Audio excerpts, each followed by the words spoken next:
L'introduction des algues dans ma pratique s'est fait petit à petit. J'ai choisi de travailler avec cette matière organique car je suis fascinée par sa texture qui change de sec à humide dans la présence de l'eau. Je suis en train de les tisser pour créer un nouveau support de peinture. L'image, la peinture, a une place centrale dans mon travail. Je commence par les humidifier pour qu'elles soient malléables afin de les tisser ensuite. Les algues, la nature, ce n'est plus seulement un sujet de peinture, elle devient mon support. Les algues sont fragiles, elles peuvent se casser à tout moment.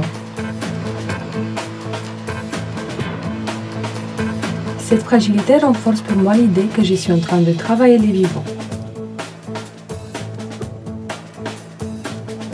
Je peins ensuite dessus à l'acrylique une monochrome bleue et je réactive le caractère vivant du support en les remettant dans l'eau.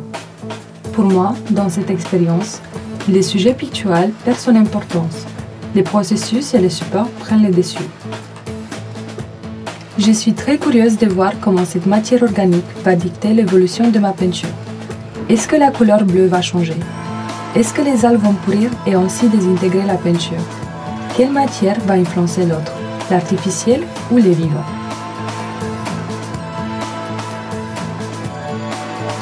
J'aime beaucoup questionner la peinture dans mon travail, jouer avec ses codes, les inverser afin de trouver de nouvelles perspectives de penser la peinture et de la créer. C'est une médium que j'explore depuis plusieurs années et qui a beaucoup marqué mon univers personnel et artistique. Parlons du début. J'ai grandi dans une ville en Roumanie où j'ai poursuivi des études artistiques plutôt classiques et académiques. J'ai appris les bases du dessin et de la peinture et je faisais des trucs plutôt comme ça. Et les gens autour de moi faisaient des trucs plutôt comme ça. À la quête de quelque chose de différent en art, je me suis dirigée vers la France. Ici, tout était une découverte.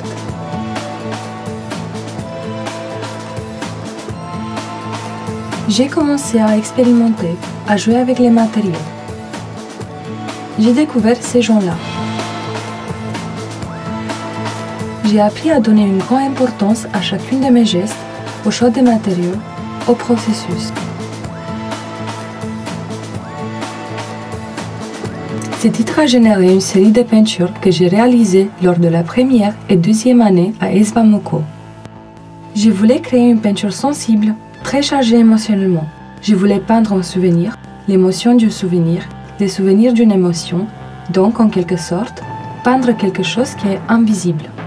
Pour renforcer le caractère individuel du souvenir qui est propre et différent à chacun, mais aussi le fait qu'il est souvent flou et déformé, j'ai mis en place un code de couleurs, un code de forme géométrique qui rappelle le réel, qui l'évoque sans pour autant donner trop d'informations. Au fur et à mesure que je découvrais ce monde complexe de l'art contemporain et que j'approfondissais mes réflexions, j'ai commencé à questionner aussi ce médium qui me tient tant à cœur, la peinture. J'ai joué avec celle-ci, j'ai abordé plusieurs sujets picturaux, j'ai tenté plusieurs accrochages, jusqu'à ce que j'ai trouvé quelque chose qui a incité ma curiosité et que j'avais envie d'explorer, la peinture hyperréaliste. Je m'intéressais plus précisément à cette frontière qui peut devenir vague entre images réelles, images photographiques et images représentées. Je voulais questionner ce qu'on voit, mettre en place un circuit du regard, un circuit de la pensée, qui suit un sujet dans la transposition d'un médium à l'autre, comme une sorte de connexion en boucle. Bien sûr, d'un côté, j'abordais aussi la question de l'illusion optique. En parallèle avec ces réflexions, j'ai découvert une pièce qui a bousculé complètement ma vision sur la peinture et qui influence la majorité de mes travaux jusqu'à présent. Nymphéas Transplant de Pierre Huyghe. L'artiste réalise un passage d'un espace pictural, les Nymphéas de Monet, à un espace organique. Cette œuvre relève plusieurs questions philosophiques en ce qui concerne la connaissance, les savoirs et les non-savoirs, l'infini.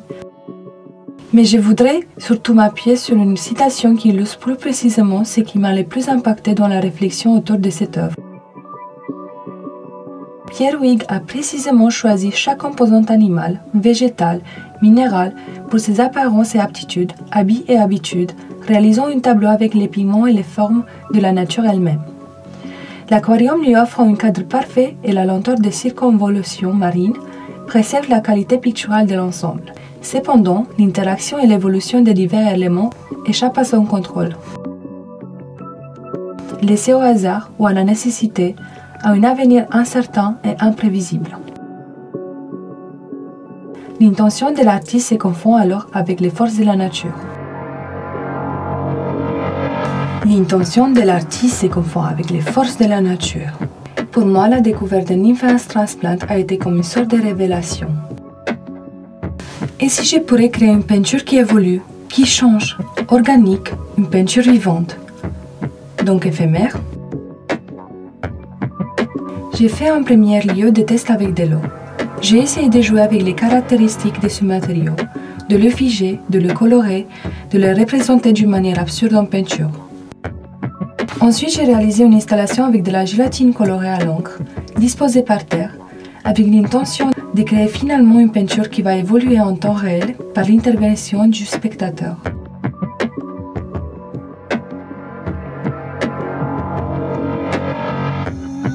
En marchant dessus, les couleurs s'entremêlent, elles changent de nuances, la gélatine fond au fur et à mesure, la pièce évolue. Une expérience de la peinture? Ensuite, j'ai introduit la cuisine dans ma pratique. J'ai passé la peau des légumes par la presse. Je les ai mis dans de la résine. Je les ai reproduits en peinture. J'ai créé des pièces utilisant des outils de cuisine pendant l'exposition Carrot Eater à Aperto. Ce qui m'intéressait le plus dans ces expériences était l'effet qu'un élément naturel, organique, peut devenir à la fois sujet et médium de création.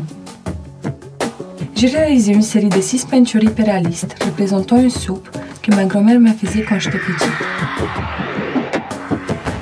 En ne me rappelant plus la recette exacte de celle-ci, j'ai cuisiné plusieurs variantes en suivant des recettes trouvées sur Internet et ensuite j'ai peigné les résultats.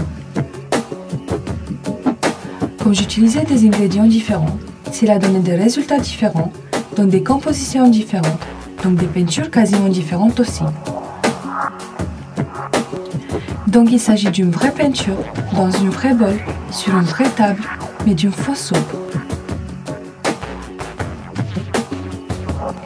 Petit à petit, j'utilise de plus en plus de matières organiques dans mon travail.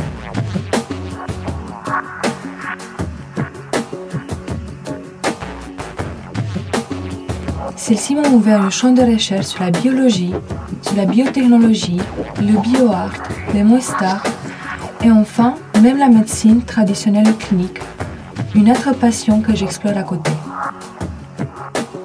Enrichi dans mes réflexions par l'univers de ces artistes et ces chercheurs, je suis en train d'élaborer des idées, des pièces à venir dans ce registre-là. À suivre.